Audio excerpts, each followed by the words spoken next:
While most Americans wake up each morning juggling school drop-offs, bills, and dreams they're trying to hold on to, something else is unfolding quietly in Washington. No alarms, no breaking news, just closed-door meetings, thick drafts of legislation, and votes silently shaping the future of millions. The digital dollar, a concept that sounds distant something for economists and tech experts. But what many don't realize is that it has already entered Congress. It's being debated day after day. Not loudly, not publicly, but with consequences deeper than almost any law in decades. In the long hallways of the Capitol, where politicians shake hands while looking in opposite directions, one question divides them. Should America move to a currency fully controlled by the government? Are citizens willing to trade privacy for convenience? And will this innovation keep America ahead or open the door to a level of surveillance we've never seen? These debates don't air on TV. They don't show up at family dinner tables, but they are happening right now. And once the door officially opens, the only thing left for us is how we choose to face the new world waiting outside. Looking back at the history of money, one pattern always emerges. Every major shift begins quietly. No noise, no chaos, just small steps that slowly reshape an entire era. The digital dollar is no different. It won't come with alarms. It will come through meetings few notice, through lines of text most people never read. But its impact will touch every family, every paycheck, every decision in daily life. And that forces us to ask the most important question. Are we paying enough attention? Are we speaking up early enough? Will today's silence become tomorrow's regret? This is not a call to fear. It is a call to responsibility, because freedom doesn't disappear in a day. It disappears when we stop paying attention, when we let others decide for us without asking why. Right now, the question isn't whether CBDCs will come, but who will control them when they do, and whether we will still control our own lives. The future is opening before us, but its direction depends on us. Today is the time to stay aware, to pay attention, to protect the values generations fought to preserve, to remind ourselves that freedom only survives when we truly cherish it. One morning, you wake up just like any other day. Sunlight still slips through the familiar curtain. Your alarm still rings with the same steady rhythm it always has. You reach for your phone, open your banking app, only to see something that makes your heart stop. The money you spent years saving, every dollar you worked for to protect your family and your future, has suddenly turned into numbers that no longer belong to you. Not stolen, not missing, just changed, locked, restricted, without a single explanation. You ask yourself what happened. A small system glitch, maybe. Or a major shift no one told you about. But then, you realize the most terrifying part. Nothing has disappeared. It just isn't yours anymore.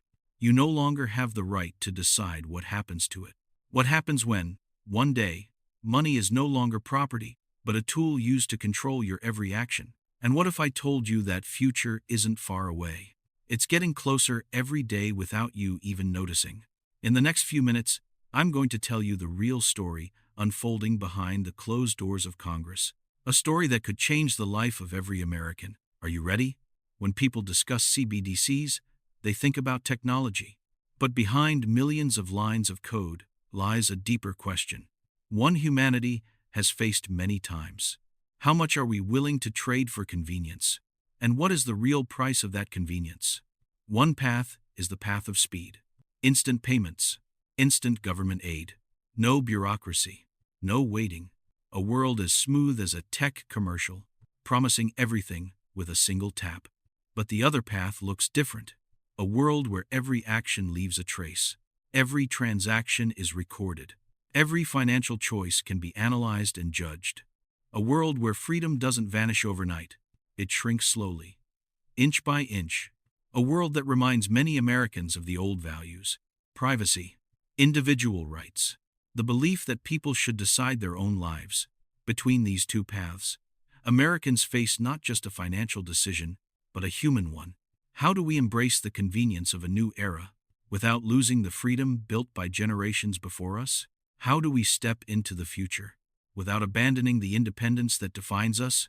The fear isn't that the future will arrive. The future always arrives. The fear is that we won't realize how today's choices will shape the world our children grow up in. Two paths lie ahead. The question isn't which one is easier, but which one allows us to remain ourselves. For generations, banks have been pillars of American life.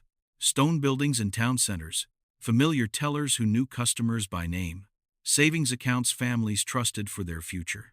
But when CBDC legislation appeared in Congress, banks realized something for the first time in centuries. Their survival was no longer guaranteed. If citizens can open digital wallets directly with the Federal Reserve, why use commercial banks at all? Why keep checking accounts, savings accounts, or payment accounts? Why not just use a single government app? That would mean one thing. Banks lose their biggest source of deposits, the very fuel they use to lend, expand, and operate. In quiet financial meetings, many bank leaders admitted their fear. A future where Americans simply wake up and realize they don't need banks anymore. A future where digital wallets cause a silent bank run not from panic, but from convenience. A future where their role as financial intermediaries disappears with one political decision. Behind those charts and reports are real people. Bank employees who have worked for decades. Families relying on local branches for their livelihoods. Towns where the bank isn't just a business, but part of the community's identity. CBDCs don't just threaten a business model, they threaten a tradition. A human-centered system built on trust, handshakes, and personal relationships, not code. Now, the question isn't just whether banks will survive, but what will happen to the people behind them. If the entire financial world shifts in a single moment, we were all taught one simple thing growing up. Money is money. You earn it. You keep it. You decide how to use it. But in a new era, that familiar concept is shifting. With CBDCs, money is no longer just a medium of exchange. It becomes code, a programmable tool shaped by whoever controls the system. Imagine a dollar that doesn't just sit quietly in your wallet. A dollar that can be programmed to only buy certain items. A dollar that changes value day by day. A dollar that disappears if you don't spend it fast enough. A dollar that sets conditions before you're allowed to use it. This isn't science fiction. The technology already exists. With just one line of code, money can be limited monthly. Blocked from buying certain non-essential goods. Automatically taxed the instant you make a purchase. The freedom that once lived in paper bills shrinks inside faceless algorithms.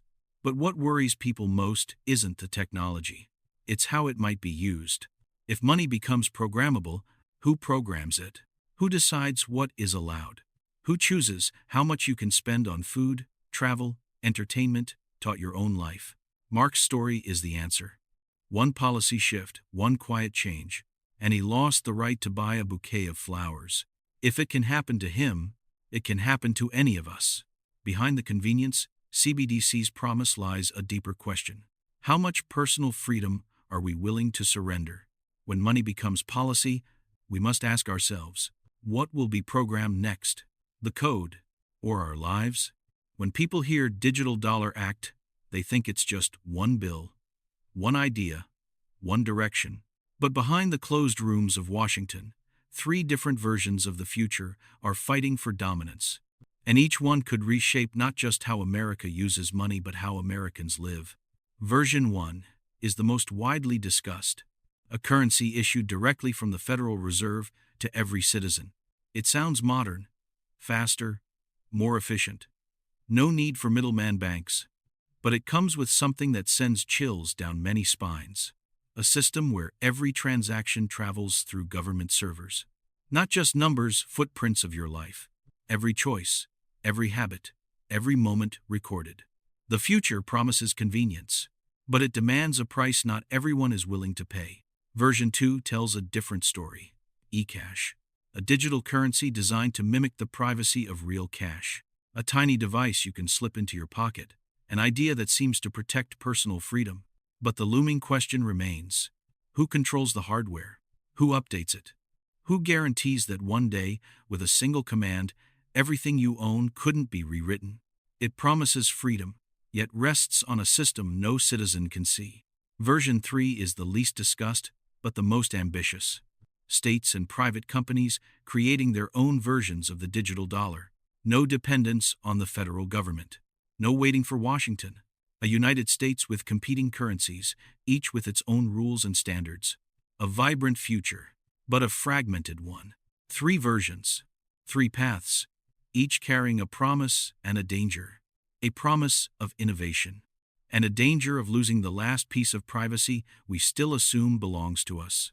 The future of the dollar is being rewritten, but what truly matters is the future of the people living with it. Mark wasn't famous. He wasn't a tech entrepreneur or a major investor. Just an ordinary American man from Ohio, working in a manufacturing plant for over 20 years. He believed in hard work. He believed that if he kept trying, he'd buy his wife a nicer, warmer home someday. He believed he could send his daughter to college without drowning in debt. But one winter afternoon, standing in the checkout line of his local grocery store, everything changed. He had a few simple items, some groceries, a small bouquet of flowers for his wife, their anniversary, but when he held up his phone to pay, the system rejected the transaction. No explanation, no warning, just one message that sent a chill through him. Transaction not permitted. Confused, Mark opened his banking app. This time, he saw a notification he never thought he'd see. A portion of his account was temporarily locked due to new spending category regulations. The system had decided that the items he was buying weren't within the new priority classifications. Mark stared at the message in disbelief. He had never broken a rule, never avoided taxes, never violated anything. He just wanted to buy flowers for the woman who'd stood beside him for over 20 years. But now, an unfamiliar algorithm had made the decision for him. It had decided what he could and couldn't do with his own money. Driving home, Mark felt a hollow ache. Not because he couldn't buy the flowers, but because he realized something painful. He worked every day to build a better life. But the simplest freedom a person has, the right to choose how to spend their own money, no longer belonged to him. Mark's story isn't about the future. It is a warning. A reminder that when technology moves too fast and people don't look closely enough, the first thing we lose is control over our own lives. Sometimes, we only notice when it touches the quietest moments. A bouquet of flowers, a family dinner, a choice that should belong to every human being. In global politics, power has never been just about borders or armies. Today, it's about who controls the flow of money. And in this race, the U.S. and China have entered a new chapter. One where currency isn't just a tool of trade, but a strategic weapon shaping the world order. For decades, the U.S. dollar reigned supreme. It powered global trade, underpinned international loans, and set the rhythm of the world economy. But that dominance is being challenged. China has already launched its digital yuan on a massive scale. Trillions flow through it each year. Not as a small experiment, but as a new standard. They're pushing it into domestic commerce, global partnerships, and cross-border projects. They're building systems that don't need SWIFT, don't need the dollar, and don't put America at the center. To many nations, this is not only appealing, but liberating. A way to escape sanctions, a way to break dependence on a system the U.S. has controlled for so long. But behind these geopolitical strategies are real people. Small businesses in Africa seeking easier transactions. Sanctioned nations trying to survive restrictions. Families in Asia and South America using apps daily without realizing the silent power struggle underneath. And America understands. If it doesn't respond, if it doesn't build its own digital foundation, it could lose the most important thing of all. Not wealth, but influence. Its voice in global decisions, its role in shaping the future. CBDCs aren't just about technology. They are shields. They are weapons. They are tools nations will use to either protect power or rewrite it. But in the race to maintain dominance, the people living under these systems are often forgotten. They will be the ones who must adapt, accept, or pay the price. The real battleground between the U.S. and China isn't just in diplomatic rooms. It's in everyone's digital wallet. And the outcome may shape our future far longer than we think.